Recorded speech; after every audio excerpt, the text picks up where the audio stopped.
Hello, Global Theater. My name is Jerry Fielka. Today's Feb 8, 2023.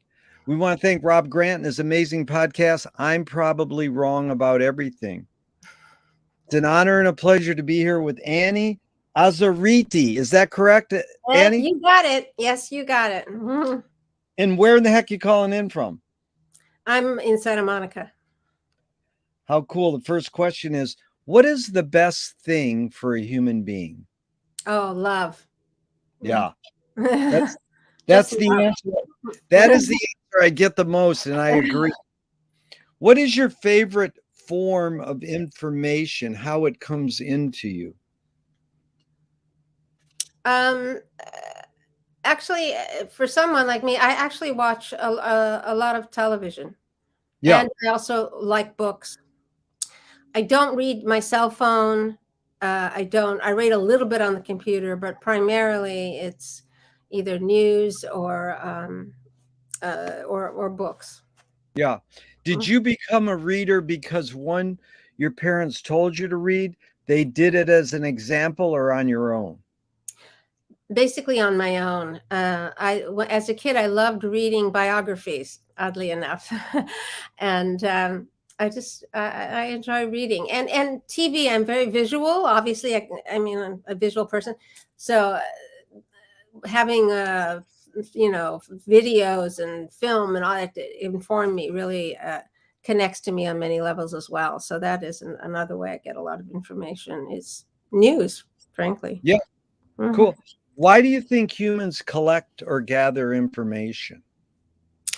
Well, I think there's a natural curiosity about our world. I think there's also a necessity to know about our world and to know how to keep safe in this world. Um, and I think those are, from my point of view, probably the two most clear reasons from my point of view. I'm sure there are others, but to me, that's why it's a way of knowing. If you know what's in the world, and you know where you're safe, and there's also that basic curiosity. Very good. So, do you think this need or want to collect information is more innate or more invented? Well, it's a hard one. I think it's a bit of both, but I do think it is innate. At least 50%, I think, is innate. I think it's maybe more, actually, now that I think about it, because uh, that need to feel safe, and from let's say, from a parent's point of view, to be protective, to feel safe, to be protective of your kids, that I think that requires you to know what's going on. In your world, especially in places where you have no control over it. So I Yep. think, yeah. So I think probably maybe 80% innate and 20% curiosity, somewhere in I there. love that. I'm a percentage person. I love when the people do that. Thank you. Do thoughts create emotions? Oh, that is such a tough one, Jerry. I mean, I've had years and years of therapy. Thank God. I always attribute therapy to the reason I'm still alive. but and the connection between thought and emotion is so entwined. Which comes first? It is like the chicken and the egg thing. But um, I, I tend to think we think, and certainly when I was younger, thought that emotions just happened. Just an automatic response, and there is truth to that. But I also think how you think of things frames your emotions, frames how you respond to things. And so, an easy example, if you're depressed, nothing is good. So, and you can't think out of that cloud. But if you think positively and look for the best you can make a bad situation, how you can make a bad situation best, I think then your emotions are helping you to lift up your thought and vice versa. Really good, Annie. I feel like you're communicating to me well. I like your choice of words. And I'm curious how you would fill in the blank. I don't know what I think until I. Oy. I don't know what I think What immediately comes to mind, I don't know what I think until I'm confronted with a choice. Yeah, that's good. um, Confronted with a choice. yeah, or choices. No, yeah, no one's ever said that because McLuhan says, I don't know what I think until I say it. And Joan Didion says, I don't know what I think until I write it. Oh, that is so interesting. You know, I say, I don't know what I think until I ask someone else what they think. Well, that helps. That helps. But Joan Didion, I mean, I agree with both to both of them, because there is Yeah. that when you start writing or you say things spontaneously, then you kind of go, oh, there is that. I mean, there's, Yeah. Chomsky says a language is not just words, it's a culture, a tradition, a unification of community, a whole history that creates what a community is. What do you do when language doesn't work? When language breaks down, what do you do? Well, that's such an interesting quote. I'm still stuck on that quote. Yeah. Well, I think when language breaks down, and I work with little kids. I work with right now I'm working with 6-year-olds. And not that they don't speak English or whatever. It's not about the language, but sometimes the words do not matter. Yeah. But you take their hand, you put your hand on their shoulder. Sometimes you even hug them. So Yeah. I would say that physical contact and the content of that physical contact, the meaning of that physical contact, supersedes any words. It's in you're literally putting your feeling into their bodies in a way. So if you touch with affection, that says everything. Boy, that was really touching what you said, because one of my favorite answers, I love that, just physical contact, touching. One of my favorite answers was, guy said, group hug. Well, that's touching. I know. Well, it's really funny because what's your favorite form of information? You know how it comes into you? One person, a filmmaker, said human touch. Yes. And isn't that amazing? Because we don't think of that as information. And Ann Magnuson actually said, what's your favorite form of information? She said, hug. And that is amazing. To think of that as information is really cool. It is. I never thought of it that way, but it's absolutely true. And Yeah. and as I sort of implied, that sometimes can say more than any word could ever say, or any sentence could ever say. So Amazing. Yeah. yeah. So this is kind of a stupid question. I know it's both and it depends, but your observations of humans in general, are we more thinking beings or more feeling beings? Wow, that is a hard one. It is so hard to separate the two because we are really holistic beings. I would say that one thing I think happens is we are definitely born feeling beings, and I think that is at our core. But I think sometimes what happens as you get older and you experience feelings that are not comfortable and you don't know how to say those feelings without making that uncomfortability just too intense, that then you start thinking and you sort of submerge the emotions and use words to replace them in some way. So I mean, my whole years of therapy was about expressing myself on a deep level emotionally. Yeah. So because that's what I think not just me, but a lot of people do, especially in my generation. So to answer your question, I think we start out as, and always are, feelings, but sometimes we use thoughts when our feelings are a bit too intense to express.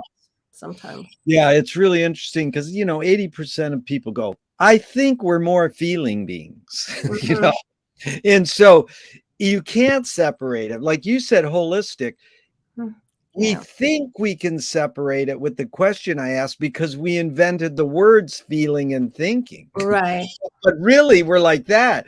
Yeah. But I like Bridget Bardot says, when I make love, I don't think. And it's like, good luck. How can you just turn your brain off? Like people meditating when they go, I'm going to think about not thinking, you know. Yeah, yeah.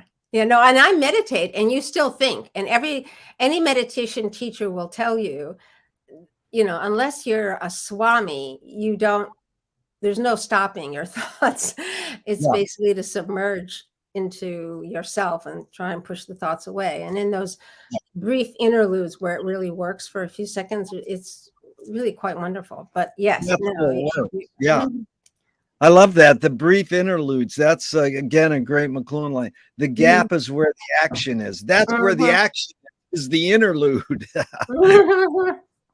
So these are two questions from Alan Turing, 1950s. Wow. Is thinking a function of the soul? Ooh.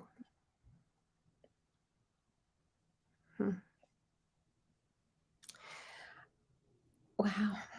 I don't separate them out too. I mean, I do for talking purposes, but in reality, I think here I am. I think the thinking and the feeling and the experiencing are all bundled up. When that line about the soul, when I experience what I think of as my higher self or my bigger self or my the self that goes beyond this physical, I am thinking. I'm visualizing, I'm seeing, and I'm also feeling, and I'm also feeling on a deeper level that has to do more with intuition as opposed to emotions in and of themselves. And again, I'm talking about them like they're all separate things, but in reality, I think everything works together. So, in one way, I see that could be right, but in another way, we just get to a place of I think we just get to a deep place, and when you get to that really deep place, it isn't so much a thought, it isn't a word or two words or three words. It is a sense of yourself that's different, that's unique. Yeah, I love that sense of yourself. And I love the word intuition, sense of yourself. So the second question by Turing is, can machines think?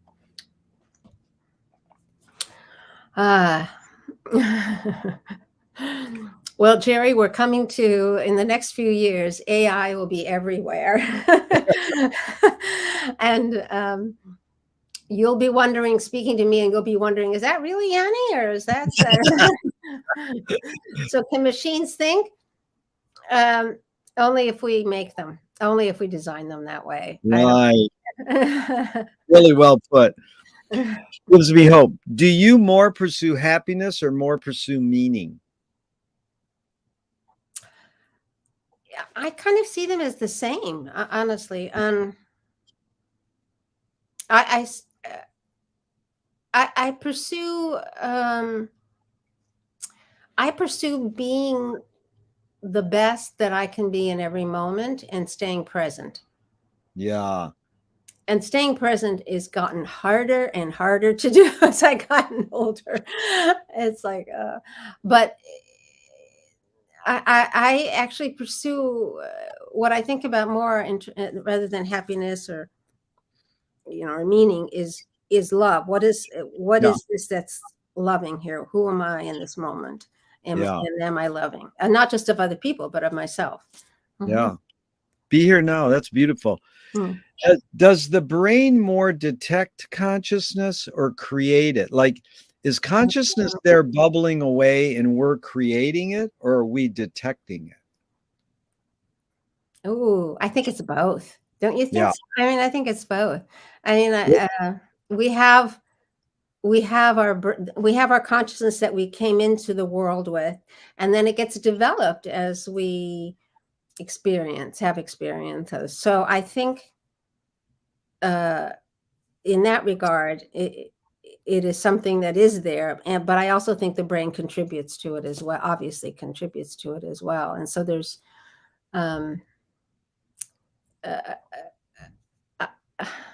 It's a little bit of both, Yeah. honestly.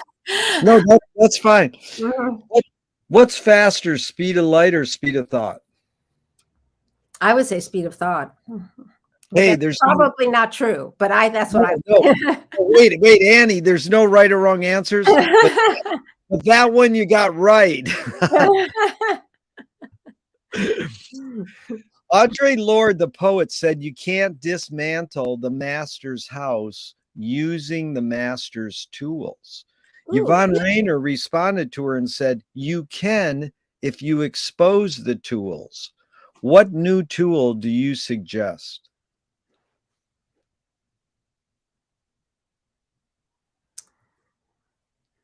Um, I'm not sure I understand the question, but I mean, probably a new tool would be, this is what I try to work with the kids at school, and my whole focus in education has been teaching empathy. Oh, yeah. And if we were an empathetic society, oh my God, how different this would be.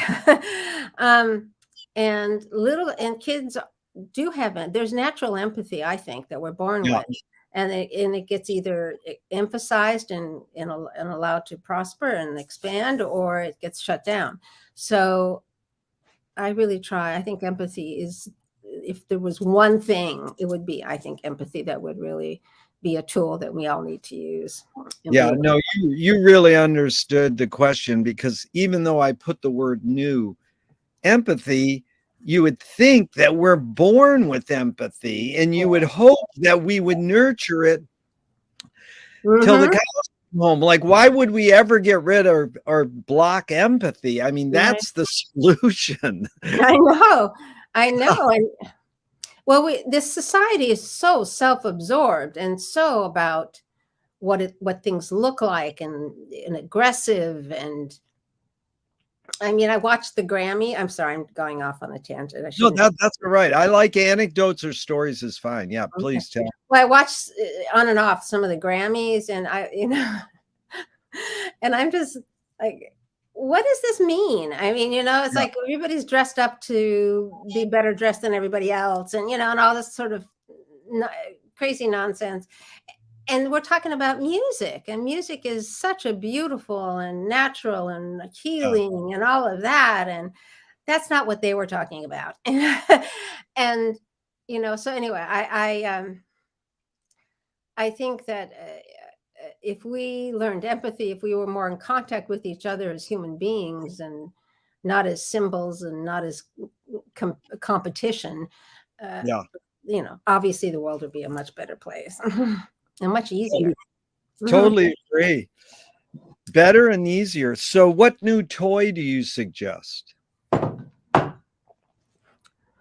Mm, poetry. Oh, wow. That It's is a it's cool, not new, but it would be new to somebody using it who has never that written is that before. is a cool toy. What do you worry about when you go to bed at night?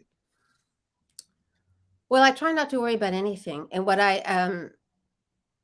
but as I mentioned earlier, trying to stay present is hard for me. And so the worry in that sort of context is, by the time you get to my age, lots of bad things have happened, and lots of, and not just bad things, but surprising things, Yeah, happened. I was in a terrible accident, all these just different stuff that we all have experiences of.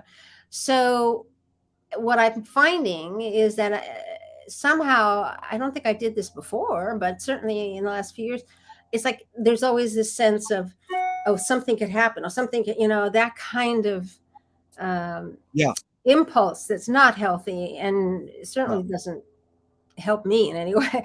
So that's what I mean about staying present. Now, that doesn't happen to me when I'm falling asleep at night, but that is one of the issues, I think. And I don't know if other older people feel it, but I do. And it's like PTSD is what I call it. And I try to really let go of it and really Yep. focus on what is now and how everything is really great for me at this moment. So, Love it. Really, really agree. So McLuhan mhm. learned from the poet Ezra Pound that artists are the antenna of the race. They're broadcasting and detecting the hidden psychic effects of our inventions.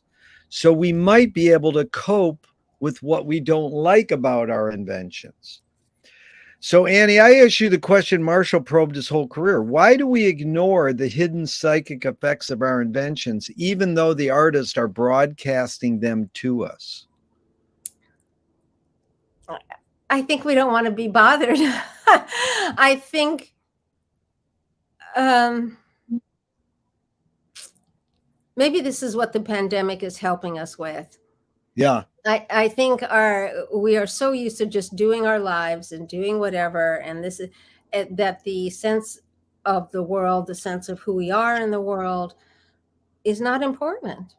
So like yeah, that, no matter what the artist is saying, nobody, "Oh, that's a nice," nobody cares, and so yeah, obviously I'm exaggerating, but it is hard to get people excited. But yeah, now the pandemic, I think people are beginning. If there's a positive effect of this horror, it is that we are realizing we're in this together, and that yeah. those signals, those messages, have meaning in a way that they didn't before. Totally agree. It's been amazing because just think the act of what we're doing right now, I would do one a month or one every other month. Now I do four a week because I don't have to drive. I don't have to set up a tape recorder. There's nothing. It's like hit one button. It's like amazing. And Yeah. it's basically you being in TV. It's live TV worldwide. Yes. That's that's the weird thing that, it's Hmm. just amazing. Do artists Absolutely. have Yeah. yeah, it is amazing. Yeah. No, Do I get it. artists do artists have moral obligation? Mhm. Well, I mean, to the extent that we all have a moral obligation. I mean, I, I may be old-fashioned and maybe not correct at all about this, but I think art should lift us, not take us down. Yeah, And and so the moral obligation for an artist would be to tell the truth, but make sure, from my point of view, make it so that there is some kind of resolution, or there's some kind of, it's not just not just creating art to complain in a way, but creating art to see the issues and solve them in some regard, yeah, even if it's just feeling them, even if it's just being more aware of how, which is the empathy idea, and the more aware how other people are having an experience. But yeah, I do think there are moral obligations to being an artist. yeah. You brought up the word truth, and I'm glad because Louis Buñuel said, "I'm for anyone who seeks the truth, but I part ways when they claim they found it." So, most people go, "That's right," but it really led me to the question: is the cliche is the journey is more important than the destination. Hmm. Why do we have to name or seek a destination if the journey's more important? Because I think we as humans want to have an endpoint. We want to have a resolve. We want to have a place to go, a thing to do, an outcome, a product, whatever. But I don't, I don't, I don't think, I agree with you. I don't think that is what happens. And I think every time we come to a place of resolve, there is a new thing we learn. And in that new thing we learn, there is another journey. And then, and it just goes on and on. And that's wonderful. I think that's great. It's pretty cool. Mhm. It keeps us going. Are you more afraid of new ideas or more afraid of old ideas? Hmm. Well, that depends on context, but I think uh, I'm not so afraid of new ideas. I don't think at all. I think like we talked at the beginning of this conversation about AI. AI has wonderful things about it. AI may not have all wonderful things about it. And so new ideas, just like old ideas, have their pluses and minuses. So, but I think even with that in mind, I think I prefer new ideas. It's exciting to learn something new. Can you conjure up your earliest memory ever, or one of them? Yeah. Yeah. You want me to say what it is? Sure, if you don't mind. Yeah. No, not at all. Well, this is a really odd memory, but I remember, and I have a few memories that are like this, and I don't understand them. But in this memory, I'm in a we're at a restaurant, and my mother and father are sitting. We're in a booth, and they're sitting on opposite sides of the booth, and I'm in the middle, sitting in this kind of a baby chair. Like I don't know. It's and I see the colors. I see colors in my memories, in my dream, a lot of color, and I see the colors, and it's just like, but the odd thing about this memory and about some of my other earlier memories are that my point of view in the memory is standing outside the booth looking at it, which I couldn't have been, right? I'm the baby. So I did ask my parents about this. God, 50 years ago, I remember sitting at dinner, and I thought, I said, we were at this restaurant, and it had this color here and this table there, and there was a chair. Said, yeah, we were there. That was a restaurant we went to. But and I was like, wow. But my memory, again, the perspective is outside looking in. And I have a couple of others of those kinds of memories where the really, really early ones, like I'm still a baby, and that's what I see. It's from the outside looking at it. It's really weird. Wow. That's great. Is memory more a curse or more a blessing? Oh boy, it's both. That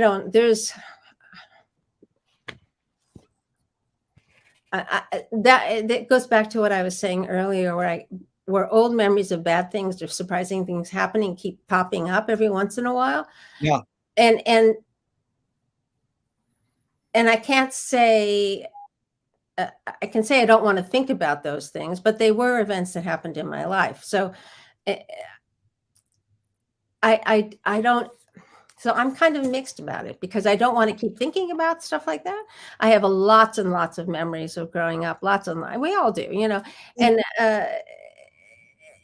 it feels like as I've gotten older, those old memories become more important in some way. Nice. Yeah. And I don't know if it's because I'm trying to hold on to something that's going away from me because I'm approaching the end of my life, or is it just I have more time, so my brain is filling up the time. I'm not sure, but I kind of, it's a mixed bag, Jerry, because sometimes it's a little like, oh, please, I don't want to think about that again, and other times it's like, wow, that was wonderful. Yeah. And it's feeding me still, Yeah. It's feeding me still. That's what's important. It seems like home, warmth, and it goes along. The next question, Annie, is tell me someone within your immediate family, then outside your immediate family, just briefly, who had an impact on you, kind of like a role model, and what specifically was that impact? Inside my family and outside my family. Well, I was the oldest child of three. So, and there was, and we had, it was my mom, my dad, brother, and sister, and that's it. Everybody else was in Italy. So, in terms of role model growing up, I mean, I love my parents and they were great, but I wasn't like, I don't know. I don't think they were they're role models in terms of how you treat people, yes, and how to be good to people, yes. But in terms of what I want to do with my life or where I'm going, I went way past where they would have. I went to places they could never have gone. Yeah. Gotcha. Yeah. So, um, and then outside my family, what is it, role model? I never had one. I mean, I had people who were kind to me, but in terms of actually a role model per se, not really. I also only had really, I had a really wonderful mentor teacher who was really wonderful to me. And then when I got into TV, I had a really wonderful producer who was really helpful to me. And maybe they can be role models in a way. I guess so. Yeah. There was never anybody that was like, I'm going to be like him or I'm going to be like her. You know, it was Yeah. never. Mhm. Did your parents raise you a particular religion? They sent me to Catholic school, and my mother was Catholic, but she was an Italian Catholic, Yeah. which meant that she would say the rosary and go to mass, but wasn't. We didn't have fish on Fridays, but that was about the extent of the practice. My father was an atheist, and I was a religious Catholic, very religious, up until the time I was in my early 20s. And then it just sort of fell away, and I left the church. Do you pray? I do, but not in a religious way. I send good thought. Like, there's a dear friend of mine, Jerry, who's literally dying of cancer. And so Yeah. I send him, I visualize him, I put light all around him, Yeah. that kind of stuff. But I don't like, oh, please God, make him live. I don't do that. No. Right. If God does exist, what would you like God to say to you after you die? I'd like God to say, hey, that was a great trip, wasn't it? I love you. It was. It was a trip and a half. Yeah. I love your positiveness, Annie. I really love it. Okay, so do evil people exist, or does evil use people as a vehicle?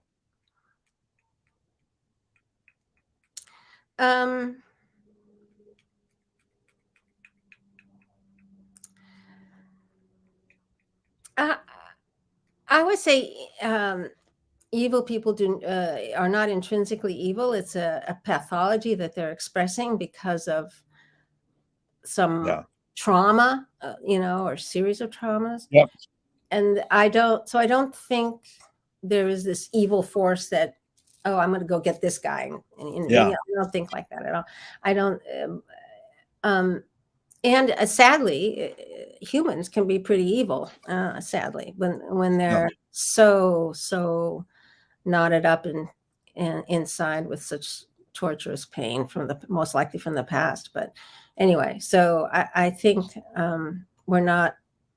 I think it's just an experience, not just, but it's an experience that humans have. A painful experience that humans have that looks like evil. Yeah, that's the answer. I often get that answer, and it's that we're all capable of evil. Right. And the word trauma does come up a lot. So it's really the hidden question, Annie, is how do you advise someone to deal with an enemy? Alan Watts says, if you acknowledge your enemy, you empower them. Coppola stole from The Mob and the Samurais, keep your friends close and your enemies closer. JFK said, forgive your enemy, but don't forget their name. And Fellini says, I need an enemy. So it's a lot of thoughts. The basic question is how do you advise someone to deal with an enemy? But first, how would you respond to Alan Watts? If you acknowledge your enemy, you empower them. Well, that could be true, but you could also acknowledge them and not empower them. I mean, sometimes acknowledging them, if you see who they are for real and in truth, then you're not giving them any power. Yeah. Mm-hmm. That's good. I agree with you. I get that.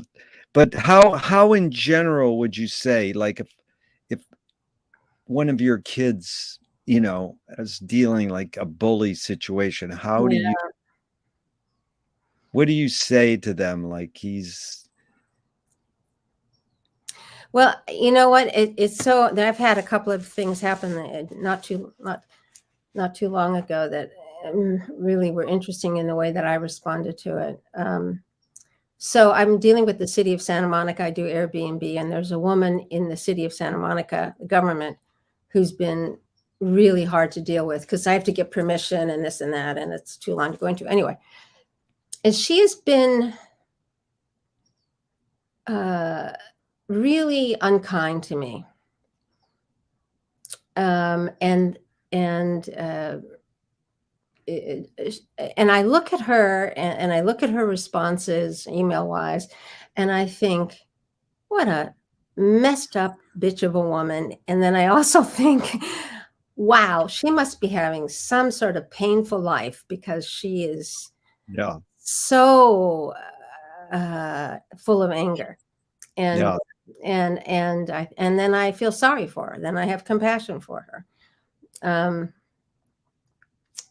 And I don't ever want to deal with her again. right. Because it's like a pick and choose world in the long run. Yeah. So I'll leave you alone, you leave me alone, and we'll be okay. And the other incident, which is when you said bullying, there's a kid, Oliver, in one of my classes. Again, they're all 6-year-olds, and he's tall though. He's kind of a tall kid and a nice kid, but he was directing some other kids to put a stool on top of a kid who was on the floor and rubbing his back, pushing down on the stool on his back. And I just went flip.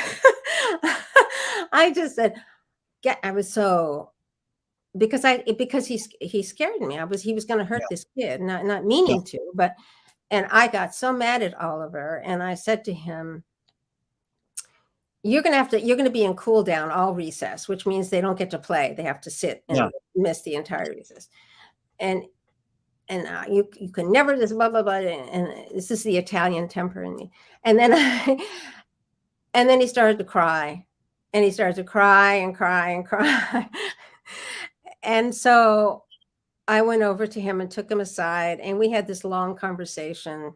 All the other kids were out to recess already, and I stood there and talked to him, and I apologized to him. And I said, I'm really sorry. Yeah. I reacted so angrily because I was afraid you were hurting this other little boy. And I said, and I know that's not who you are. And I know you are a kind, good person, and you wouldn't really mean to do that. I apologize, and I'm really sorry. And he said, and I said, do you forgive me? And he said, okay. I was like, so. That's good. Well, that leads to anger can be a productive emotion when fill in the blank. Anger can be a productive emotion when it leads to positive change. I'm angry about a lot of stuff that's happening in the society. I'm sure you are as well. And if it gets to the point where it really makes me want to do something about it, and I do something about it, then it's great.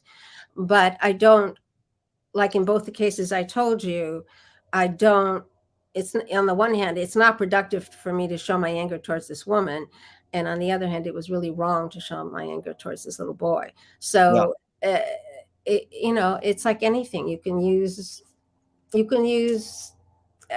affection in a way that's not helpful. You can use it's just, just have to. It's a good point, because Nassim Taleb said games were created to give non-heroes the illusion of winning.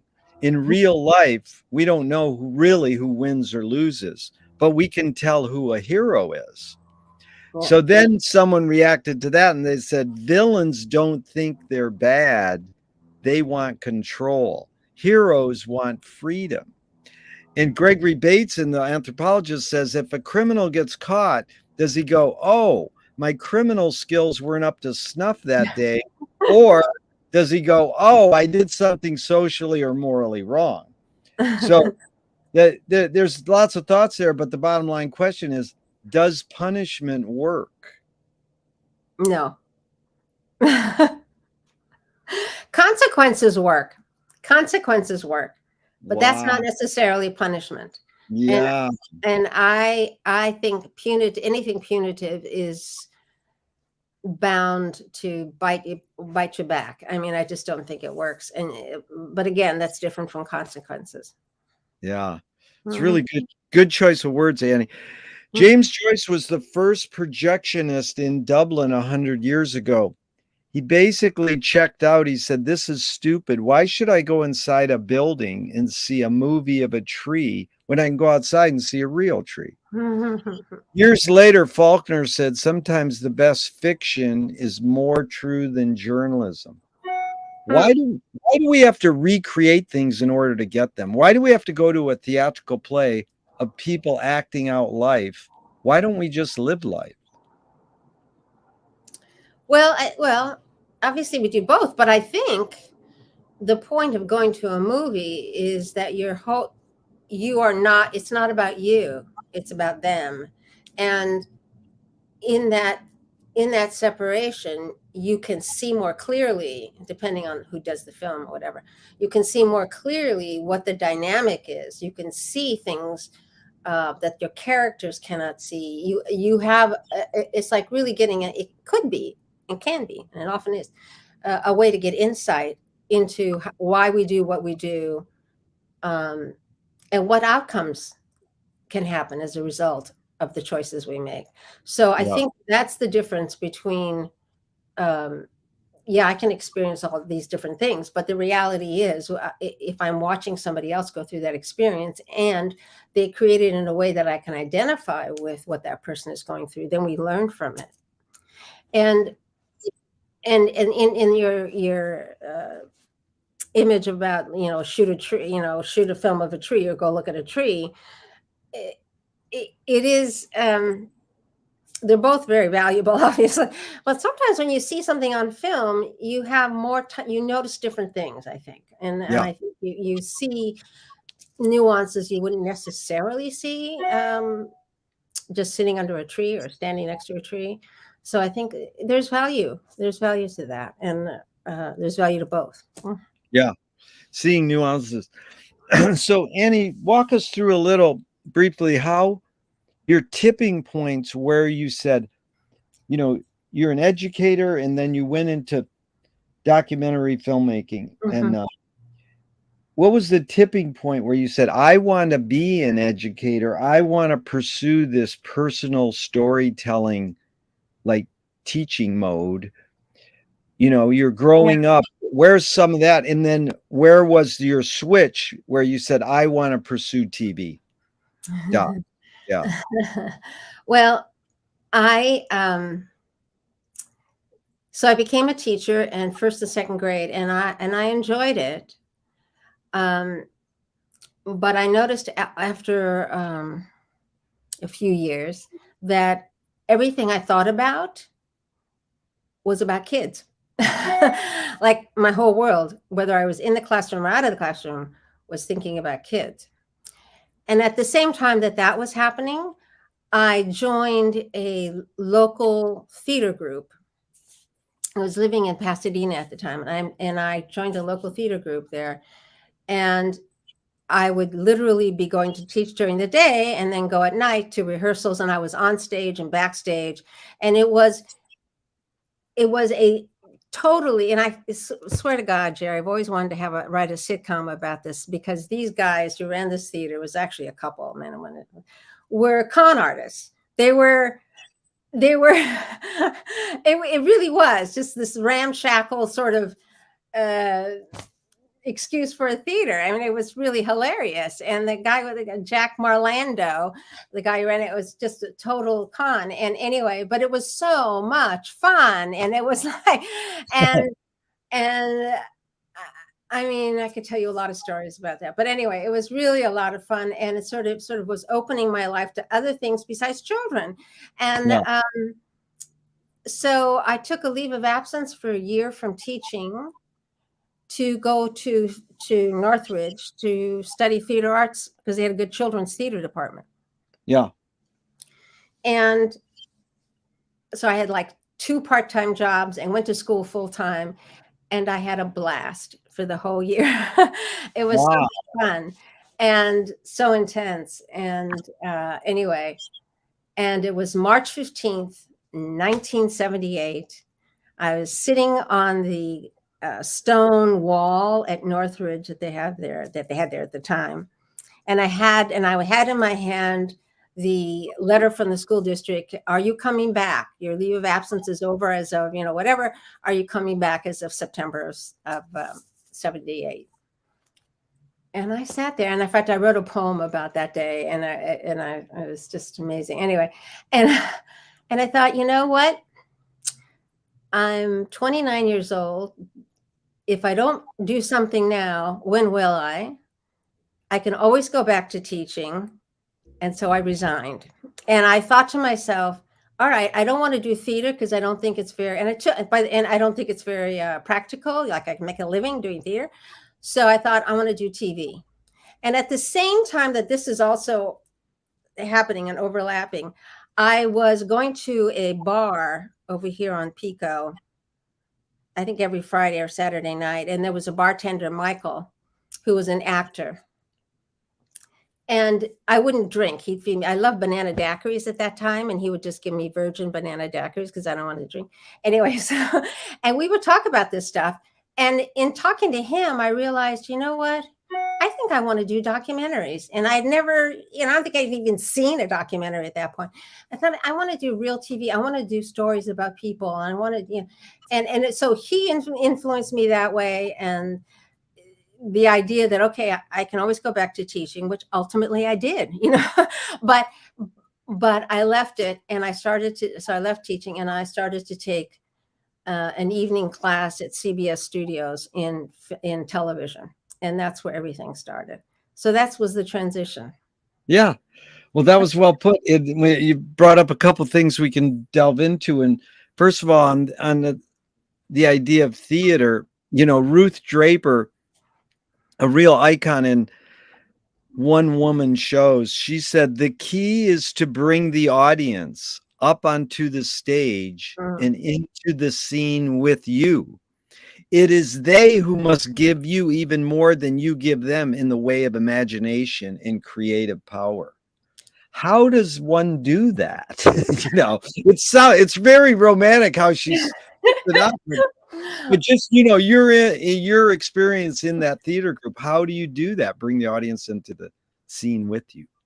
Oh, I tell you, it was so much fun. And Jerry, I was catatonically shy. And I was doing Guys and Dolls. I was one of the showgirls in Guys and Dolls. Oh, wow. So I think in answer to you do it when you connect to the audience, when you smile right at them and you make eye contact and you are letting them see who you are. That's when you've got them. It's like any good storytelling. You have to bring your audience into the story with you. Otherwise, forget it. So in terms of being on stage, it's being so alive to the character you are and projecting that aliveness to the audience and connecting with them. You have to look at them. You really have to look at them. Yeah. Mm-hmm. Really, really big, this whole thing of the human gaze, eye contact. I'm studying that a lot now. And I really think you expressed that well. Michael Apted made 28 and Up, a really important documentary series, and my daughter. And I talked to him 40 years ago, and I asked him, why do rock video editors feel so obliged to edit fast? Most people don't know Abel Gance invented rapid montage in 1922 in France, but it really flourished in the 80s with MTV. Really? To the point where Marty Scorsese said, I cut my films faster because of MTV. Really? Wow. So Michael Apted said, well, because we can learn to take in information faster. So I asked this question with a bias. Can we literally learn to take in information faster, or are we just brainwashed to believe we can? That's really so interesting, Jerry, that you're talking about that, because I the way kids are taught at my school are really, I think it's a really good school. And if I had a kid, I'd want them to go there. And there's also a lot of information coming at them. And I think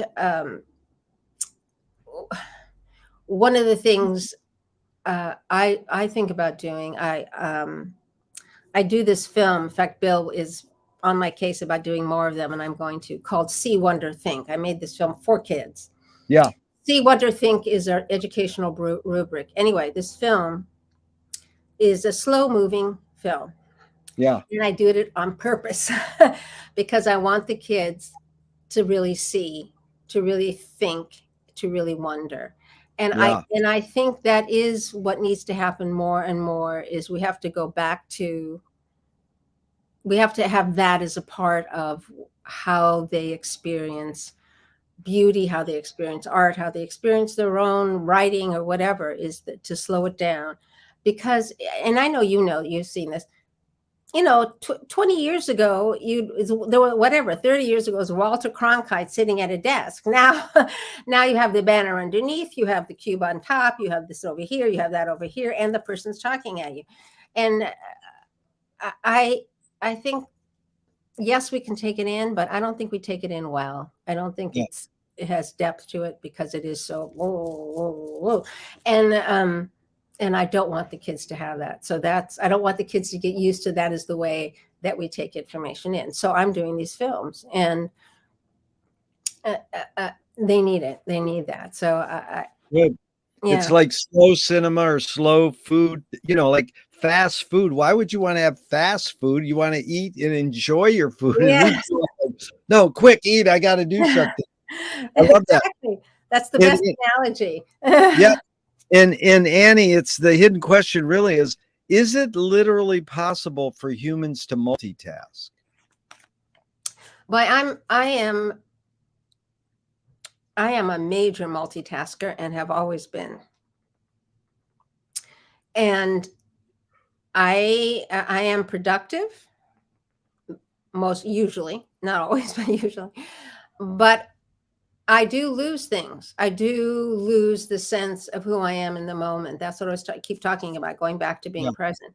Because while I am doing something, I'm thinking about the next thing that I have to do. So I'm not fully present, and that's not good.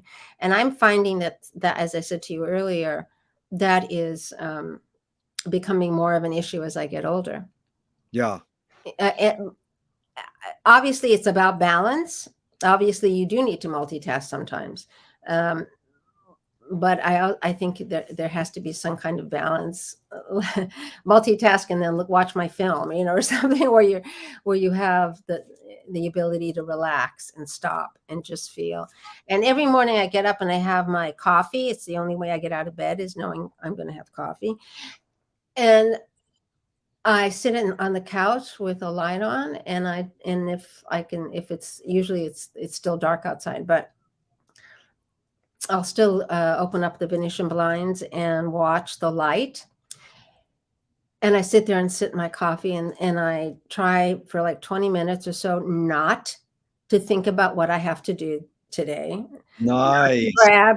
Not to grab my computer, not to turn on TV, but to just sit. And I call it my thinking about life time. I think about life.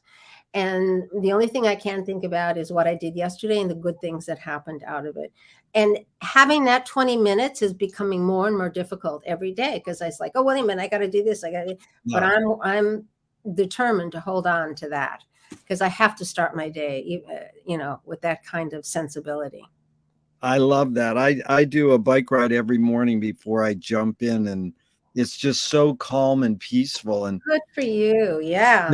The joke is I like to make a list of the things I'm supposed to do each day. And then if you lose the list, you have the day off. and then the next day you make a new list and it says find old lists.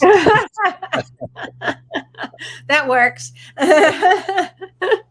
So you mentioned poetry and writing poems. I'm curious. T.S. Eliot said that poetry is outing your inner dialogue. What language is your inner dialogue in? Wow, I don't know.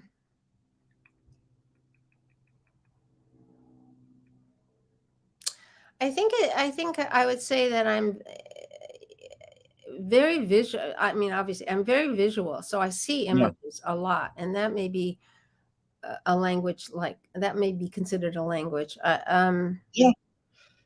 Um, Well, and no, that's definitely considered language, because I think one thing that I'll never forget about this conversation is you having that sense of your early memory where you step back and see your early memory and you seeing it. That is, visual. But a screenwriting teacher told me great art is when you can clearly see the intention of the maker. uh, And Kubrick says the opposite. Great art is when you can clearly not see the intent of the maker. When you're writing a poem, what mhm. role does intention play in your creative process? Well, when I'm writing a poem, I'm focused on is what I want to express. I'm not thinking about who's going to read it, what they're going to feel like. I mean, it's not even, doesn't even enter. All I'm thinking about is, and and it is visual. A lot of it's visual. How to express what I'm seeing in my head, how to express what I'm feeling in my heart. And uh, every once in a while, I'll write something I just like, whoa, that came out of me. And sometimes like I'm thinking specifically, I just finished getting a teaching artist, sort of a certification, and I talked to this. Do you know this nonprofit group called Get Lit? GETLIT. I've heard of them. Yeah. Yeah. Good. Fantastic. Work with kids in poetry. Yeah. So I talked to them because they also have now a filming aspect to it, or part of a program. And after I talked to this woman, I had a great conversation. I went back to look at my own poetry because I haven't written. I wrote like one poem, like 2021. It's just so. uh, so and I reread some of my poetry, and I reread a poem I wrote about my mother when she died, after she died, a year after she died, and uh, it, it was. Um, it was really, as you can tell, very not hard, but very deep to read it, and really opened up stuff. But I'll never forget the last two lines of this poem that literally just came out of me, Jerry. And it wasn't like I constructed it; it just flew out of me. And I'll tell you what these, and this is why I say it. It just expresses something that's deep inside of me, and it doesn't matter in my consciousness who reads it or who doesn't, or what if they have any effect. But the poem is about my mother's death, and it's a year later, and I'm I'm talking about how I encased my heart so that I wouldn't have to feel anything. But like in the poem, I say, but the little memories you left ambushed me, and so all that encasing of the heart fell away, fell away, fell away, and the last few lines are, and so now my heart can feel, but feeling is a fleeting compensation for the never your voice now is. Wow. That is heavy. Yeah.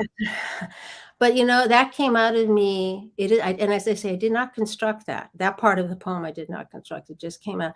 So there is that part of, I think, all of us who have those sorts of depth of feelings, and to allow ourselves just to write and not worry about who's going to see it or if it's correct grammar or any of that stuff, and just let it come out is just, I think, very healing, very, very healing. And so I'm excited about this opportunity. We'll see what happens. Yeah. But that line, now your voice is. Then feeling is a fleeting compensation for the never your voice now is. Oh, the never. Yeah. That's amazing. So this flows right into this. Two of my film heroes, their mantras are ignore yourself. Mhm. Um, Jonas Mika said there is no self-expression, and Cecil Taylor, the jazz pianist, says I'm just a vehicle, and this stuff just comes through me. Yes. So it's kind of stupid question, but it's just your ideas. Is art making, poetry making, filmmaking more self-expression, or more your vehicle for whatever technologies, cultures, and environments are dominant? Hmm.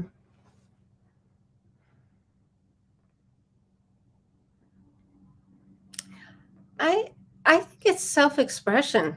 I mean, obviously it's the other as well, but I mean both are involved.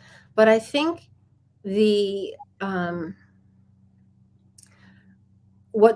certainly what propels me to write like that is my need to express. And I Yeah, think um, for filmmakers and everyone else, that is basic to the experience. How you express, that's when the other components of what you suggest get into play. Do you how you express how you express what you're trying to say to the world or about yourself or to yourself, frankly, um, is is then you that's partly determined by the choices you make and how you choose to express it. So do you use AI? Do you use painting? Do you use filmmaking or whatever it is? But I do think it's self-expression. I think that's the initial propellant, for lack of a better word, yeah, for for the art, for the creativity. And again, it is sometimes just what you want to say to yourself. It isn't necessarily what you want to say to the world. Mhm. yep. And Annie, can art making be egoless? Yeah, I think so. Yeah, I think so. I mean, ego is always there no matter what you do, but in terms, so there, it's not literally egoless, but I didn't write, and I keep bringing that up, and I don't mean to make sound like that, but it's just you write because you need to say it. yeah, It's more need than it is want in some yeah. ways. It's good. What was the motive of the cave artist? Hmm. Beauty, beauty, and That's telling stories. Mhm. that is good. Beauty and what stories? Telling stories. And telling stories. Yeah, Humans love to tell stories. We have to yeah, tell stories, and yeah, I think that is it. And also the beauty. yeah. Mhm. Hampton Makers is born among the animal necessities of the spirit because we're waiting to die. Hmm. Can you forget to die? I'm trying.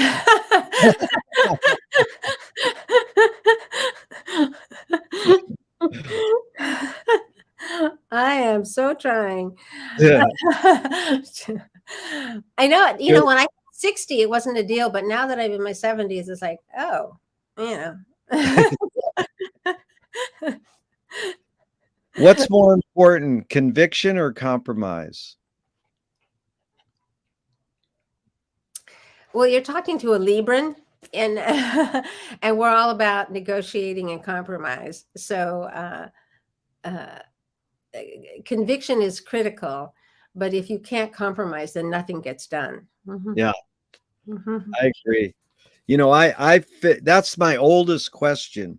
Hmm. And I'll tell you the history is funny because it took 25 years. I got it from Christine McKenna, in fact.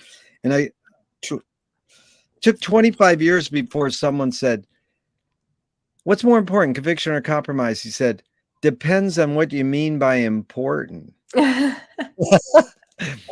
But 80% of people do say conviction.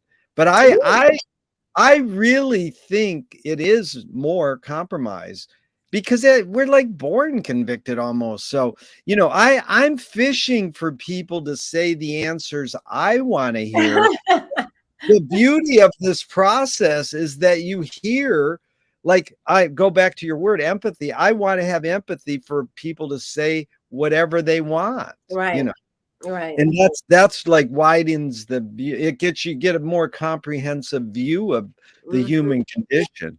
Yeah, I agree. I agree. Is perception reality?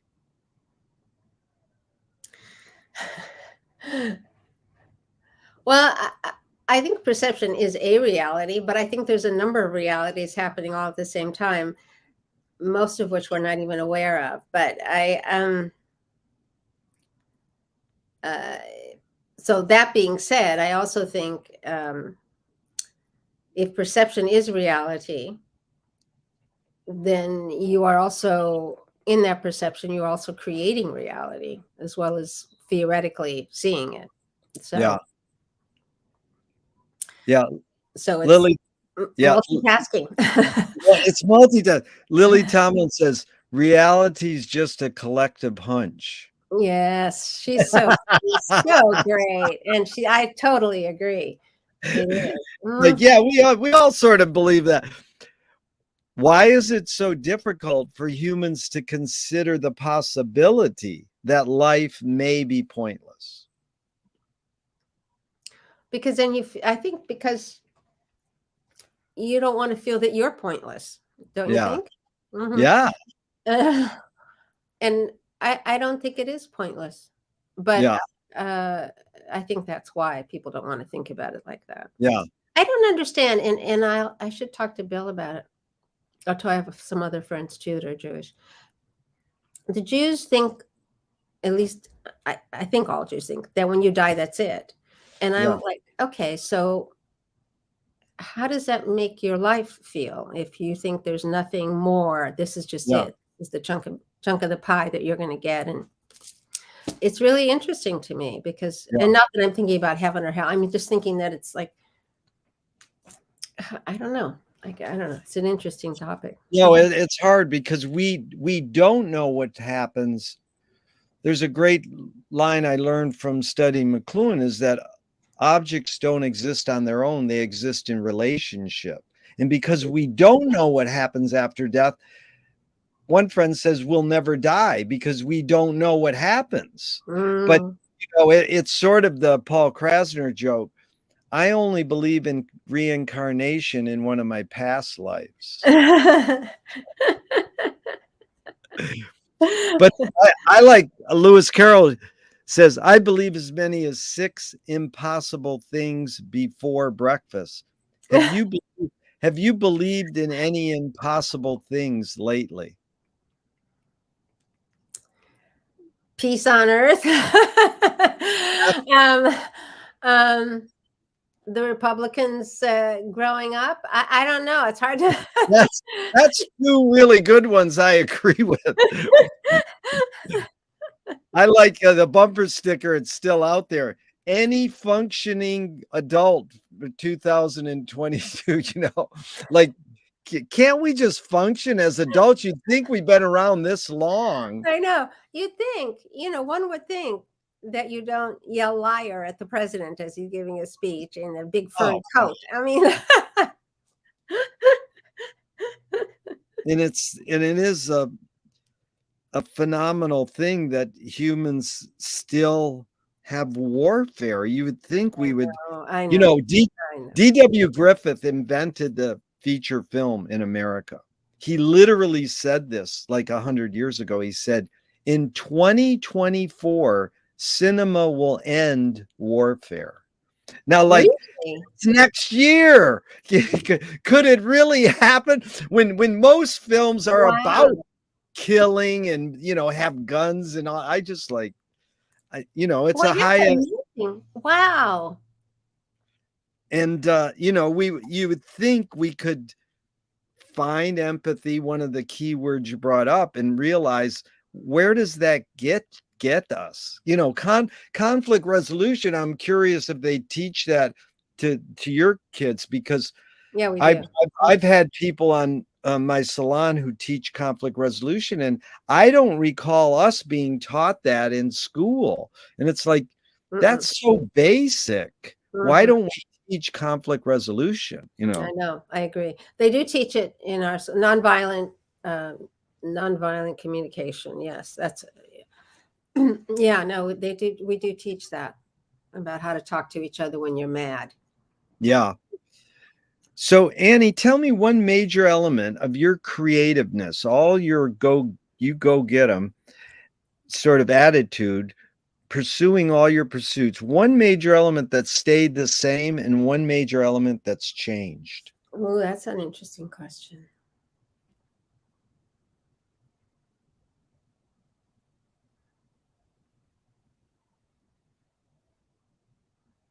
Okay. The thing that's always been consistent Yep. is that I really, as a teacher and as in television as well, and even now, um, as I mentioned earlier, I personal storytelling as a way of healing, Yeah. as a way of coming together. That has always been a drive of mine in whatever context. Um, uh, and the thing that is different is that, as I mentioned earlier, I just finished this teaching artist training, and also, as I mentioned earlier, I was, as a young person, just catatonically shy. So uh, because I'm now a teaching artist, or I'm venturing into that landscape, I have to perform. Now, I have no issue at all performing in front of little kids. Even when I was, in my 22 and had my first grade, I was really good at doing stories and making it really exciting. I mean, with kids.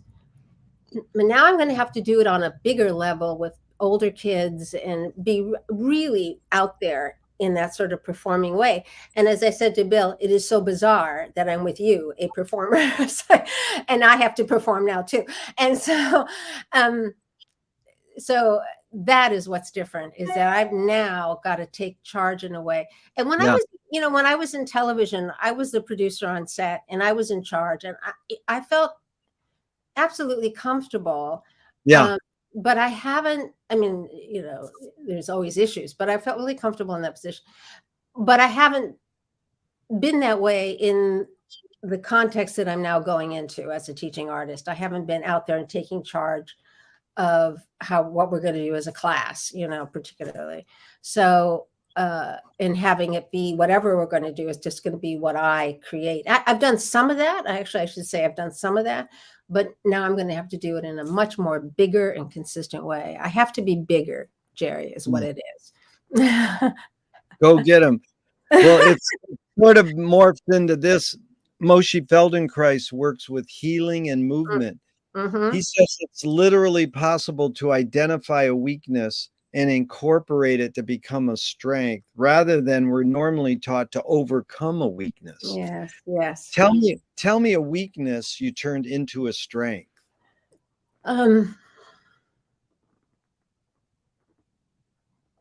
Weakness I turned into a strength.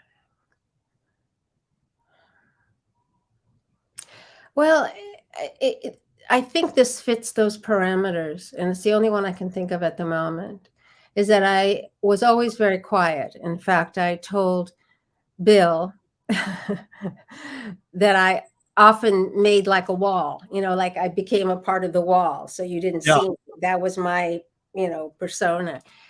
And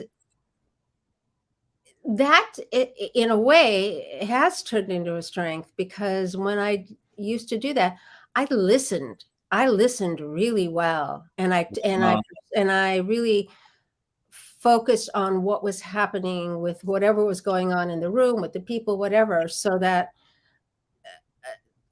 I just became, tuned in a way that I wouldn't have been if I just been like a normal chatting and blah, blah, blah, because I had to stand because of my own fear, I stood back, and in that standing back, I saw more clearly. And as I say, as a result, I think I am very well equipped at picking up on what's happening, reading a room, or picking up on what's happening with somebody, and listening really, really, really, really well to what's going on with somebody, listening to someone's experience without projecting my own in the moment. Yeah, it's good, Annie. Really, really well expressed and articulate. I appreciate it. Oh, please, my pleasure. It's fun. What's the most significant difference between men and women, physical aside? Well,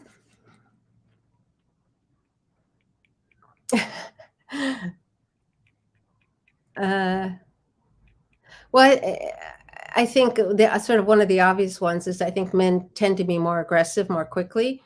And I Yeah. don't mean it necessarily in a bad way, but just that they're more upfront faster than women a little bit.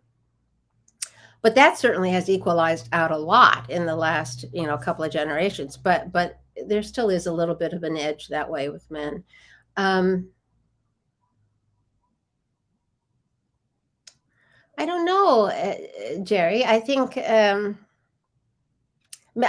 are more protective Yeah. naturally.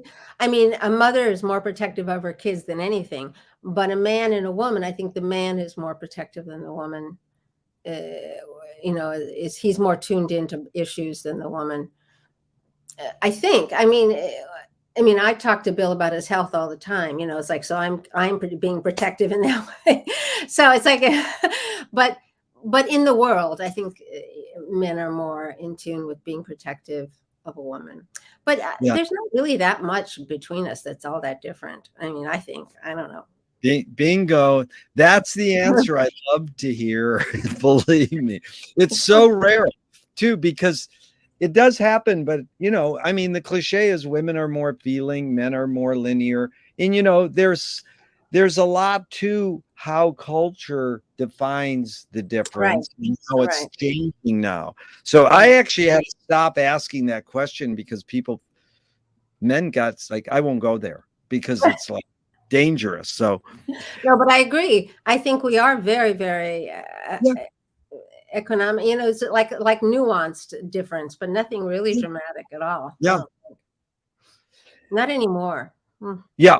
mm. You create what you resist. I'm not saying you, Annie, but No, one I creates. understand. Yeah, one creates what one resists. That's an idea I'd love you to tell me your reaction to, but I'll suss it out. Bob Goldthwait said, "You are what you hate." And Mm, James Joyce said, "It's a curious thing how your mind is super saturated with the religion in which you say you disbelieve." mm. And Louis Buñuel nailed it. He said, "Thank God I'm an atheist." So, any thoughts on this idea? You you create what you resist. One creates what one resists. Any thoughts on that idea?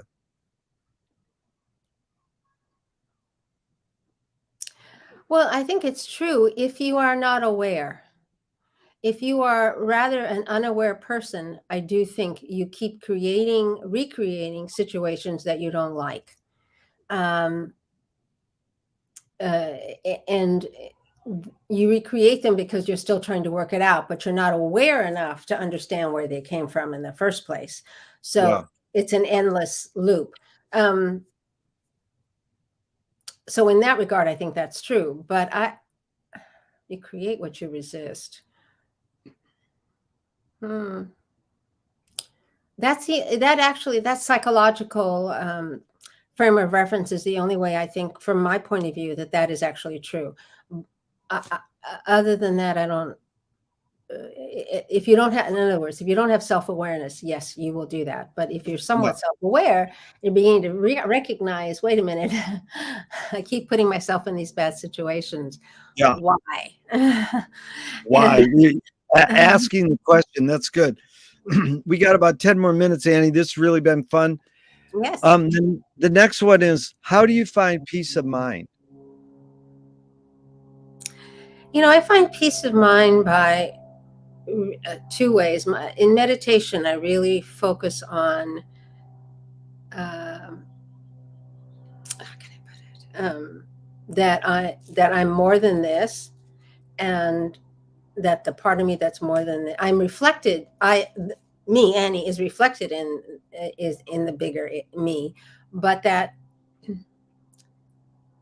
me being more than this allows me a certain safety. Like, Yeah. I'm okay, I'm safe, I'm loved, I'm okay. I'll make mistakes, but it's okay. There's Yes. there's a way to relax into just being uh, the highest and the best. That's one way. And another way is, I think you'll enjoy this. I was telling another friend of mine this. Growing up and in my 20s and 30s, I thought I'm going to do something really big that's going to really make a difference in the world, because I really wanted to help be in the world in a way that made things better. And I thought, and whether it was a movie or a documentary or something that I was going to do that was really going to be, and not because I needed the ego lifting or needed to be put up on a pedestal or anything, but just because I wanted to create something that would be helpful and healing and all the rest of the good stuff. And I realized a while ago, and I think about it, is that that's not what it is. that what it is the little moments, and there's so many thousands of those little moments in our lives where we give and receive equally with someone else. And what that connection is reverential to me, even though it may be with a stranger. It could be with one of my 6-year-olds or whatever, but that moment of being fully present with somebody as they are with you is really what it's about. Yeah, no, I like that a lot. That was cool.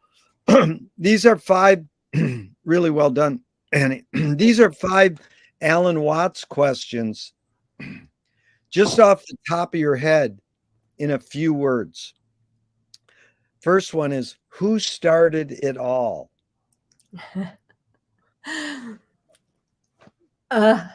Some huge loving energy. Huge. Good. 2, are we going to make it? Yes, I think we're going to make it on an individual level and even on a worldwide level, whatever make it means. I think everybody has a purpose, and they will live their purpose one way or another. It may not be what I think, but. Very good. Third one is, where do we put it? In the future. Nice. 4, who's cleaning it up?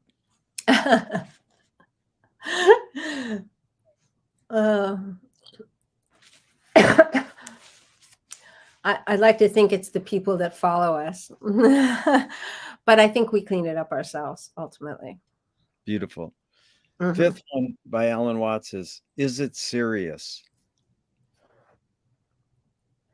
I don't, I don't use that adjective at all. I say that way. I think if it's loving and healing, that's all you need to know. Yeah. It's really good. Frank Zappa says, I'm very serious about being not serious.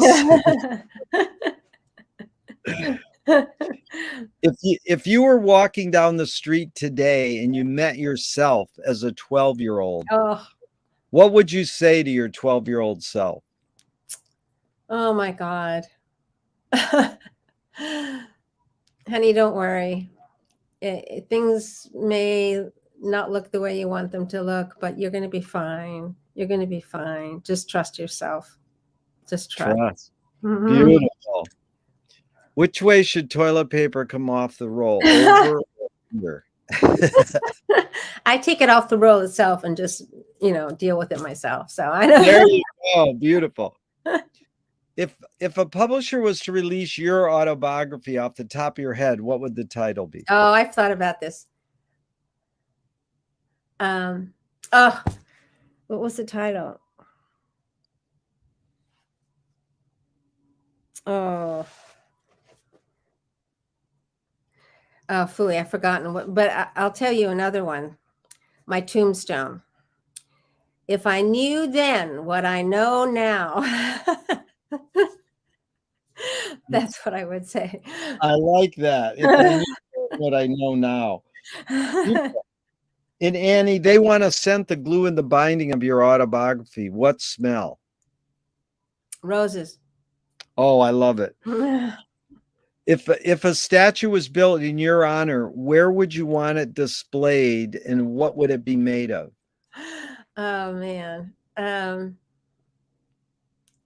It'd be like one of those marble Roman statue, because I love ancient history. So it'd be like one of those marble Roman statues, and it would be in pink quartz instead of marble, actually, and it would be um,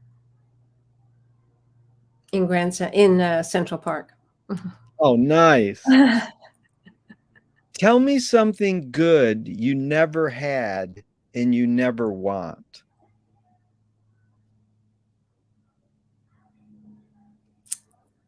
Boy.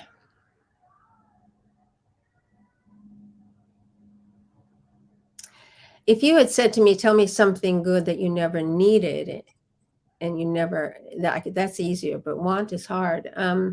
Yeah, you want it, it's good, but you never had it. Right.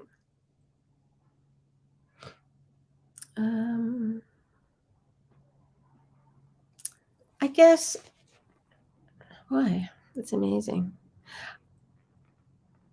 I would love to have had an apartment in New York. It's good. It's good you never had it and you never want it. Well, no, I do want it. No. You want it, yeah. Oh my God, I can't think of anything that I never wanted that I didn't get. I mean, Well, it's, the answers I get the most are fame, money, and heroin. well, I don't care about fame. I never wanted fame. And heroin, no, I never wanted. Money, yeah, I want more money. Okay, I'll do money. But I do want it. I mean, you know what I mean? So Yeah, no, I mean, it doesn't work. It's all right. Well, mhm. when my friend who taught me that question asked Johnny Carson, he says, I don't know what it is, but when you find out, tell me.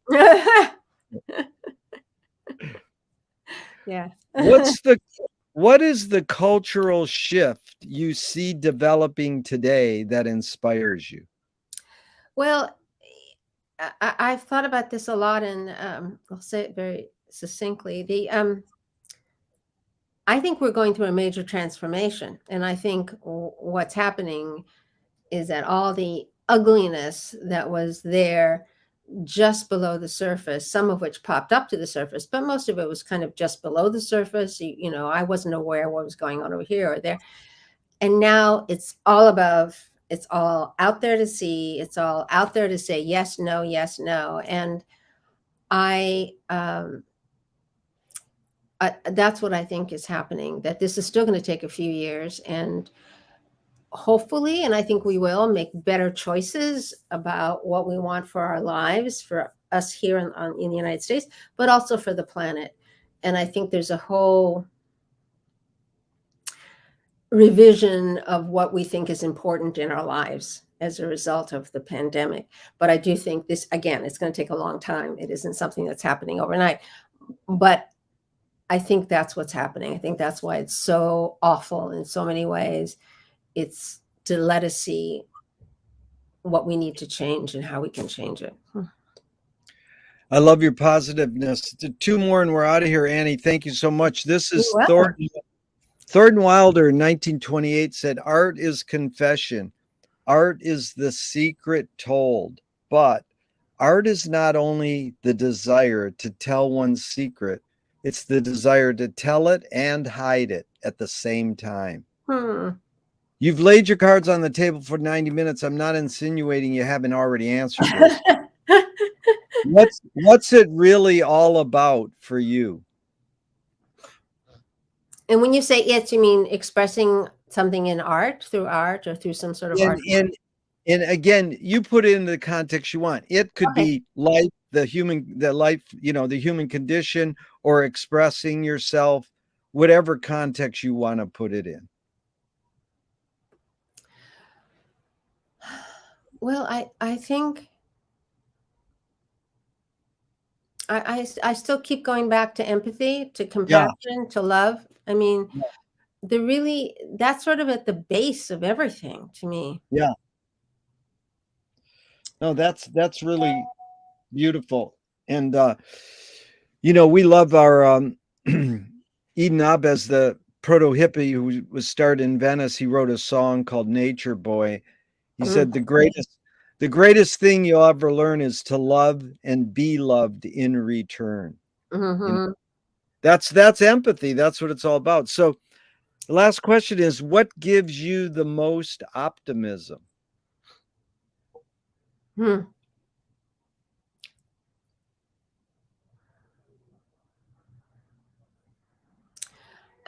I think I was going to say the midterm elections, but but it's more than that. You know what? It is that kind on that level. That is true, but it's also the kids I work with. I mean, they're going to be fine. They're going to be, Yeah. okay, and they'll treat themselves, with love, and others with love. I mean, some kids have issues, but I'm just saying mostly they're okay. And that's wonderful. That's It really is. Mhm. Annie, that's the answer I get the most is what gives you the most optimism is youth, my kids, younger people. And it's a full circle event here.